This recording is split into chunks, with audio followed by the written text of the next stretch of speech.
சரி, கடைசியா ஒரு நாளாவது கொடுங்க, நான் என் குடும்பத்தோட டைம் ஸ்பெண்ட் பண்ணிட்டு வந்துடுறேன். ஏன்னா பணம் சம்பாதிக்கிற நோக்கத்துல நான் யாரையுமே சரியா கவனிக்கல அப்படின்னு சொல்லி பார்த்திருக்காரு. ஆனா யமன் தான் வந்த வேலையிலே குறிக்கோளா இருந்திருக்காரு. சுத்தமா பொறுமை இழந்த இவரு, 1 மணி நேரமாவது கொடுங்க, அட்லீஸ்ட் அவங்க கிட்ட நான் போன்லயாவது பேசுறேன் அப்படின்னு கேட்டிருக்காரு. இது எதுக்குமே யமன் பதில் சொல்லவே இல்லை.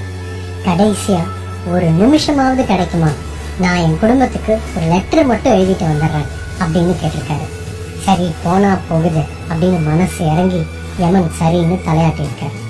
அப்போ அந்த பிசினஸ் மேன் ஒரு லெட்டர் எழுதியிருக்காரு. அந்த லெட்டர்ல என்ன இருந்துச்சுன்னா, உங்களுக்கான நேரத்தை சரியா செலவு பண்ணுங்க, உங்க மனசு சொல்றத கேட்டு அது வழியில போங்க, நீங்க வாழும்போதே சுத்தி இருக்கிறவங்களுக்கு மதிப்பும் மரியாதையும் கொடுங்க, உங்களுடைய ஒவ்வொரு நிமிஷத்தையும் சந்தோஷமா